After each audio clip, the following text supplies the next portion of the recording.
Erumeli KSRTC operating centre 3 മാസത്തിനുള്ളിൽ ഒഴിയണമെന്ന് Pala sub കോടതിയുടെ ഉത്തരവ്. സ്ഥലത്തിന്റെ ഉടമസ്ഥാവകാശവുമായി ബന്ധപ്പെട്ട് പൊൻകുന്നം വൃന്ദാവൻ വീട്ടിൽ ഗോപി രാജഗോപാലും മക്കളും നൽകിയ ഹർജിയിലാണ് ഉത്തരവ് പുറപ്പെടുവിച്ചിരിക്കുന്നത്. 3 മാസത്തിനകം ഒഴിഞ്ഞു തരണമെന്നാണ് വിധിച്ചിരിക്കുന്നത്. വിത്ത് കോസ്റ്റാണ് വിധിച്ചിരിക്കുന്നത്. അതായത് നമ്മുടെ കോടതി ചെലവ് ഉൾപ്പെടെയാണ് വിധിച്ചിരിക്കുന്നത്. 2-2.5 ലക്ഷം രൂപയോളം ഞങ്ങൾക്ക് കെട്ടിവെക്കണം അവർ. അപ്പോൾ സ്വാഭാവികമായിട്ടും അവരെ സംബന്ധിച്ചിടത്തോളം അവരുടെ അസറ്റ് രജിസ്റ്ററിലില്ല. അവർക്ക് ഒരു റെക്കോർഡുകളും അവരിതുമായിട്ട് ബന്ധിപ്പിച്ച് അവർക്ക് പറയാൻ പറ്റില്ല. അവർ ഈ ലാൻഡ് ട്രിബ്യൂണലിൽ പോയ കേസ് പോയപ്പം തന്നെ അവരുടെ അവകാശം നഷ്ടപ്പെട്ട് കഴിഞ്ഞില്ലേ. ലാൻഡ് ട്രിബ്യൂണലിൽ ഞങ്ങൾക്ക് പട്ടയം തന്നപ്പം തന്നെ ദേവസ്വം ബോർഡിൻ്റെ അവകാശം നഷ്ടപ്പെട്ടു. KSRTCയുടെ ഉടമസ്ഥാവകാശം സംബന്ധിച്ച് കാഞ്ഞിരപ്പള്ളി തഹസീൽദാർക്ക് ഒരു റിപ്പോർട്ട് ചോദിച്ചു.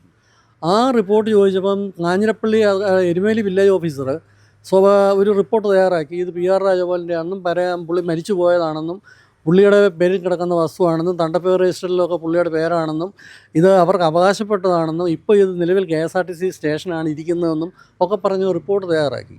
ഞാനിതറിഞ്ഞ് ഞാൻ അവിടെ ചെന്ന് RTI ആക്ട് അനുസരിച്ച് ഞാൻ അതിൻ്റെ കോപ്പി എടുത്തു. ആ കോപ്പിയും ഈ കോടതിയിൽ നമ്മൾ ഹാജരാക്കിയിട്ടുണ്ട്. അപ്പം അത് വലിയൊരു തെളിവാണ്. അവർക്ക് ഇല്ലയെന്ന് പറയാൻ പറ്റില്ലല്ലോ. അത്